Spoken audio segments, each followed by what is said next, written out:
Rain water harvesting મામલે વડોદરા મહાનગરપાલિકાનું તંત્ર જાગ્યું। ભારત સરકારના જળ સંચય મંત્રાલય દ્વારા જે એક પ્રોજેક્ટની શરૂઆત કરવામાં આવી છે, જેને શીર્ષક આપવામાં આવ્યું છે કેચ ધી રેઇન।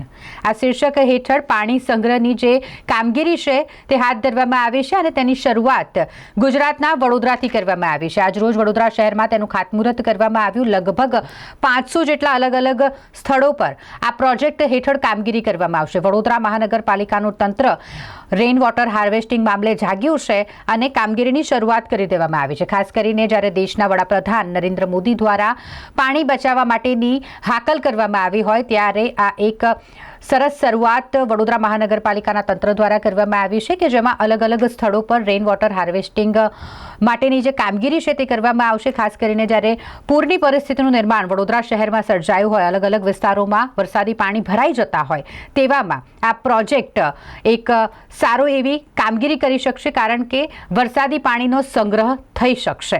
જે સ્થળો પર વરસાદી પાણી ભરાતા હોય એ તમામ સ્થળો પર આ પ્રોજેક્ટ અંતર્ગત કામગીરી કરવામાં આવશે તેવા પણ નિવેદનો સામે આવ્યા છે। વડોદરામાં 500 જેટલા સ્થળો પર આ કામગીરી હાથ ધરવામાં આવશે, જેમાં પાણી ભરાતું હશે તેવા સ્થળોનું સર્વે કરીને આ સ્થળો પર હાર્વેસ્ટિંગ માટેનો આ પ્રોજેક્ટ અમલીકરણ કરીને પાણી બચાવવામાં આવશે। 20 કરોડના ખર્ચે રિચાર્જ વેલ્સ બનાવવામાં આવશે। 3 મહિના સુધી આ પ્રોજેક્ટ અંતર્ગતની કામગીરી કરવામાં આવશે। વડોદરા શહેરની જે સોસાયટી કે અપાર્ટમેન્ટના રિચાર્જ વેલ્સ બગડી ગયા હશે તેને પણ રિપેર કરી આપશે પાલિકા તંત્ર। વરસાદનું એક ટીપું બચાવવાનું અભિયાન આ સરકારનું છે, જે આવનાર પેઢી માટે ઉપયોગી બની રહેશે। વડાપ્રધાન શ્રી નરેન્દ્રભાઈ મોદીજી દ્વારા જ્યારે એક હાકલ કરવામાં આવી કે કેચ ધ રેન, વરસાદનું એક ટીપું આપણે સાચવીએ અને આગળની પેઢી માટે તે કામમાં આવશે, તેને મૂર્તિમંત સ્વરૂપ આપવા માટે ભારત સરકારના જળશક્તિ મંત્રી દ્વારા જે ગુજરાતમાં તમામ આખા દેશમાં હાકલ કરી છે, પણ તેની શરૂઆત તેઓ ગુજરાતથી થઈ રહી છે। ત્યારે ગુજરાતના તમામ કોર્પોરેશનમાં ફક્ત વડોદરા મહાનગરપાલિકા દ્વારા એકી સાથે 500 જેટલા રેઇન વોટર હાર્વેસ્ટિંગ સિસ્ટમ દ્વારા બોરવેલ બનાવવાનું ચાલુ થયું છે અને તેનાથી વડોદરામાં આવતા પૂરના પાણીમાં પણ એટલે પૂરની પરિસ્થિતિમાં પણ ફરક પડશે, એટલે નહીં આવે અને સાથે સાથે વરસાદમાં વહી જતું પાણી આપણે સાચવી શકીશું। તેનાથી વડોદરા શહેરના નાગરિકોને ગ્રાઉન્ડ વોટર ટેબલ વધવાના કારણે પાણી સારું મળી શકશે। તેના માટે હું કોર્પોરેશનની તમામ ટીમ, વહીવટીતંત્ર બધાને હું ખૂબ અભિનંદન પાઠવું છું અને આપના માધ્યમથી તમામ નગરજનોને વિનંતી કરું કે આપના વિસ્તારમાં કોઈ પણ ઠેકાને પાણી ભરાતું હશે તો તે તાત્કાલિક આપના વિસ્તારના નગરસેવકને જાણ કરશો તો કોર્પોરેશન એમના પોતાના ખર્ચે ત્યાં ટ્યુબવેલ બનાવી દેવામાં આવશે, જેથી કરીને આગામી દિવસોમાં આપણા વિસ્તારમાં પાણી નહીં ભરાય। કેટલો ફાયદો થઈ શકે આ પ્રકારના પ્રોજેક્ટથી? એવું કહે છે કે ગુજરાતમાં વડોદરા પહેલ કરી છે આ પ્રકારની? 100% વડોદરા શહેર દ્વારા એટલે કે વડોદરા કોર્પોરેશન દ્વારા સૌ પ્રથમ વખત આ કાર્યક્રમ હાથ ધરેલ છે। ગુજરાતના તમામ કોર્પોરેશનમાં આ કાર્યક્રમ થવાનો જ છે, પણ વડોદરાએ તેમાં પહેલ કરી। એટલે હું વડોદરા શહેરના ધારાસભ્ય તરીકે, વડોદરા શહેરના કાર્યકર્તા તરીકે પાટીલ સાહેબે જે હાકલ કરી, પરંતુ આખા ગુજરાતના તમામ ધારાસભ્યશ્રીઓ એ બધા જ લોકો આમાં જોડાઈ ગયા છે। પાર્ટી લાઇનથી ઉપર જઈને, પક્ષાપક્ષીથી દૂર રહીને સમાજને, નાગરિકોને બચાવવા માટે અને સુરક્ષિત કરવા માટે થઈને જ્યારે હાકલ કરવામાં આવી છે ભારત સરકાર દ્વારા, ત્યારે તેમાં બધા જ લોકો જોડાયા છે। સૌથી વધારે ભંડોળ તો રાજ્ય સરકાર, કેન્દ્ર સરકાર અને કોર્પોરેશનનું છે, પણ તેની સાથે સાથે ચૂંટાયેલા પ્રતિનિધિઓ પણ તેમાં જોડાયા છે, તે ખરેખર આનંદની વાત છે।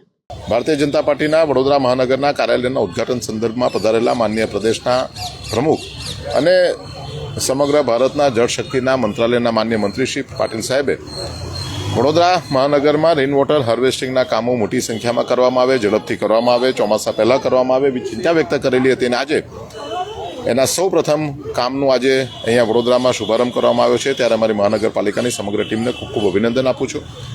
જે તે વખતે માન્ય કોર્પોરેશનના પાલિકાના મેયરશ્રી, ડેપ્યુટી મેયરશ્રી, ચેરમેનશ્રીના માધ્યમથી 10 કરોડ રૂપિયાનો ખર્ચો, દરેકે દરેક ધારાસભ્યશ્રીના માધ્યમથી 10 લાખ રૂપિયા સુધીની ગ્રાન્ટ અને સાંસદશ્રીએ 50 લાખ રૂપિયાની ગ્રાન્ટની જાહેરાત કરી હતી અને એના સંદર્ભમાં આજે સૌ પ્રથમ કામ શરૂ થયું છે। ટૂંકા ગાળામાં કામની શરૂઆત થઈ છે, ત્યારે મહાનગરપાલિકાની સમગ્ર ટીમને ખૂબ ખૂબ અભિનંદન આપું છું।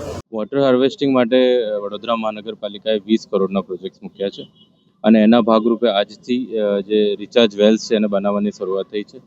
માનનીય મુખ્ય દંડક શ્રી બાળુભાઈ શુક્લ, વિજયભાઈ શાહ, પક્ષ પ્રમુખ, માન્ય મેયરશ્રી એ બધાની હાજરીમાં આજે અહીંયા એનું ખાતમુહૂર્ત થયું છે અને લગભગ આગામી 3 મહિનામાં 500થી પણ વધારે જે રિચાર્જ વેલ્સ છે એ બધા બનશે અને એના થકી જે જળ સંચયની પ્રક્રિયાને વેગ મળશે અને સાથોસાથ જે સોસાયટીઓના રિચાર્જ વેલ અથવા તો વોટર હાર્વેસ્ટિંગ સ્ટ્રક્ચર બગડેલા હશે એને પણ અમે ઝડપભેરે નેક્સ્ટ 3 થી 4 મહિનામાં ચાલુ કરશું. એટલે એક મેસિવ ઝુંબેશ સાથે કેચ ધ રેન જે સેન્ટ્રલ ગવર્મેન્ટનો માન્ય પ્રધાનમંત્રી સાહેબનો કન્સેપ્ટ છે એને લઈને અને આજે એક જળ સંચયની ઝુંબેશ અમે ચાલુ કરી છે. સાહેબ, એવું કહી શકાય કે આવનાર સમયમાં જો કોઈ મોટું એપાર્ટમેન્ટ બાંધવું તેને પહેલા જળ સંચયનો આયોજન કરવું પડશે અને એના માટે જરૂરી જે મદદ છે કોર્પોરેશન કરી શકે, આવી પહેલ થઈ શકે આવનાર સમયમાં?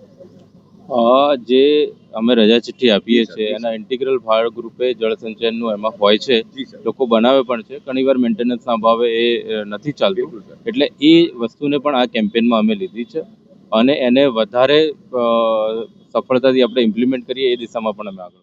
ભારત સરકારના જળ શક્તિ વિભાગના જળ સંચય અભિયાન હેઠળ વડોદરા શહેરમાં લગભગ 20 કરોડના ખર્ચે અલગ અલગ સ્થળોએ સમગ્ર શહેરને આવરી લેતા અલગ અલગ સ્થાનોએ પરકોટિંગ વેલ, રિચાર્જ વેલ બનાવવાની કામગીરીનું આયોજન હાથ ધરવામાં આવ્યું છે. એક પર્યાવરણ લક્ષી અભિગમની સાથે સાથે આપણે સૌ જાણીએ છીએ તેમ વરસાદની બદલાતી પેટર્નના કારણે ઘણા બધા સ્થળોમાં જે વોટર લોગિંગની પરિસ્થિતિનું નિર્માણ થયું હતું, તો વડોદરા મહાનગરપાલિકા દ્વારા 234 જેટલા સ્પોટ ડિફાઇન કરવામાં આવ્યા છે જ્યાં વોટર લોગિંગ થયું હતું. તો સાથે સાથે બીજા વિસ્તારોમાં પણ જ્યાં નીચાણવાળા વિસ્તાર છે એ બધા મેળવીને કુલ 500 જેટલા સ્પોટ અત્યારે નક્કી કરવામાં આવ્યા છે. આગામી સમયમાં સાંસદશ્રી, ધારાસભ્યશ્રીઓ તથા કાઉન્સિલરશ્રીઓ સૌ સાથેથી પણ એમના વિસ્તારમાં થતા વોટર લોગિંગના વિસ્તારોનું લિસ્ટ મંગાવવામાં આવશે અને સમગ્ર શહેરને આવરી લેતા જેટલા બની શકે તેટલા વધારે આવા રિચાર્જ વોટર રિચાર્જ વેલ, પરકોટિંગ વેલ બનાવવાની કામગીરીનું આયોજન કર્યું છે, જેના થકી વડોદરા શહેરના ભૂગર્ભ જળના સ્તરને ઊંચું લાવી શકાશે. લગભગ 300 થી 400 લીટર પ્રતિ મિનિટ ના એની પરકોટિંગની ક્ષમતાવાળા આ વેલ બનાવવામાં આવનાર છે. સમગ્ર શહેરને એમાં આવરી લેવામાં આવશે.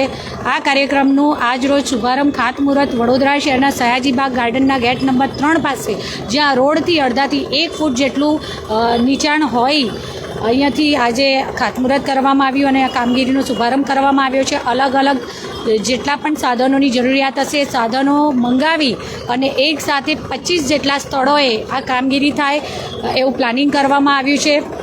પ્રી મોન્સૂન કામગીરીના ભાગરૂપે જૂન મહિના સુધીમાં બધા રિચાર્જ વેલ આપણે કરી શકીએ તેનો પણ પ્રયત્ન કરવામાં આવનાર છે. આજ રોજ આ ખાતમુહૂર્તના કાર્યક્રમમાં આપણી સાથે ગુજરાત સરકારના માનનીય દંડક શ્રી બાલુભાઈ શુક્લાજી, ધારાસભ્ય શ્રી ચૈતન્યભાઈ, ધારાસભ્ય શ્રીમતી મનીષાબેન વકીલ, સ્ટેન્ડિંગ સમિતિના ચેરમેન શ્રી શીતલભાઈ મિસ્ત્રી, નેતા મનોજભાઈ, દંડક શ્રી શૈલેષભાઈ, આ સમિતિના ચેરમેન શ્રી એવા સ્મિતભાઈ આદેશના સૌ મારા સાથી સભાસદશ્રીઓ અને સૌએ સાથે મળી અને ખાતમુહૂર્ત કર્યું તથા કામગીરીનો શુભારંભ કર્યો. માનનીય જળશક્તિ મંત્રી અને પ્રદેશ પ્રમુખ શ્રી સી આર પાટીલ જ્યારે જળશક્તિ મંત્રી બન્યા ત્યારે એમને આહવાન કર્યું હતું કેચ ધ રેન થીમ આધારિત કોઈ પણ એરિયામાં વરસાદનું પાણી પડતું હોય દરિયામાં વહેવાના બદલે જો એને જમીનમાં ઉતારવામાં આવે તો ભૂગર્ભ જળ ઊંચા આવે અને TDS ઘટે અને લોકોને પીવાના પાણીની અને ખેતીલાયક પાણીની સુવિધા વધે. અને વડોદરા શહેરની મધ્યમાંથી 23.6 કિલોમીટરની વિશ્વામિત્રી નદી પસાર થઈને વડોદરા શહેરને 2 ભાગમાં વહેંચી રહી છે. ગયા વર્ષે જુલાઈ, ઓગસ્ટ અને સપ્ટેમ્બરમાં ક્લાઇમેટ ચેન્જના લીધે, ભારે વરસાદના લીધે વડોદરા શહેરમાં ઓગસ્ટ મહિનામાં ફ્લડિંગ અને જુલાઈ, ઓગસ્ટ અને સપ્ટેમ્બરમાં વોટર લોગિંગની સમસ્યાઓ આપણે જોઈ છે. વડોદરા શહેરના ઘણા એરિયા લો લાઇંગ એરિયા છે, સોર્સેપ એરિયા છે. આ એરિયામાં પાણીનો નિકાલ ખૂબ મોડો થાય છે. જમીનનું સ્તર ઊંચું આવે અને પાણી ભરાવાની સમસ્યામાંથી મુક્તિ મળે, આ બંને શુભ આશયથી આજે વડોદરા શહેરે નક્કી કર્યું છે કે રેઇન વોટર હાર્વેસ્ટિંગ માટેના બોરિંગ કરવામાં આવે, જેથી ભૂગર્ભ જળના સ્તર ઊંચા આવે, લોકોને પીવાના પાણીની રાહત થાય અને પાણી ભરાવાની સમસ્યાથી આપણને છુટકારો મળે. આજે આ કામનું સિમ્બોલિક કામનું ખાતમુહૂર્ત કરવામાં આવ્યું છે. ત્યારબાદ અલગ અલગ વોર્ડમાં અલગ અલગ લો લાઇંગ એરિયા વડોદરા કોર્પોરેશને પૂરના અનુભવના આધારે 237 જેટલા લો લાઇંગ એરિયા આઈડેન્ટિફાઈ કર્યા છે. તમામ લોકલ સભાસદશ્રીઓના સૂચનના આધારે એ એરિયામાં આવનારા સમયમાં બોરિંગ કરવામાં આવશે. આજે સિમ્બોલિક ખાતમુહૂર્તમાં આ પ્રસંગે વિધાનસભાના મુખ્ય દંડક એવા બાળુ શુક્લા, માનનીય મેયર શ્રીમતી પિંકીબેન સોની, ધારાસભ્યશ્રીઓ અને તમામ કાઉન્સિલરશ્રીઓ મોટી સંખ્યામાં હાજર રહ્યા છે અને આજે આ કામનો શુભારંભ કરવામાં આવી રહ્યો છે. આ બોરની કિંમત 87,000થી લઈને 1,14,000 સુધી છે અને 1 મિનિટમાં 100 લીટર જેટલું પાણી આમાં પર્કોલેટ થશે, જેથી કરીને કેચ ધ રેન થીમ આધારિત વડોદરા શહેરમાં પાણી બનાવવાની સમસ્યામાંથી પણ મુક્તિ મળશે. આવનારા સમયમાં આ કામને વધુ તેજી કરવામાં આવશે. રોજના 25 જેટલા બોર બની શકે એમ છે અને આવનારા જૂન મહિના સુધીમાં લગભગ 500 કરતાં વધુ બોર બનાવવાના ટાર્ગેટ સાથે અમે ચાલી રહ્યા છીએ.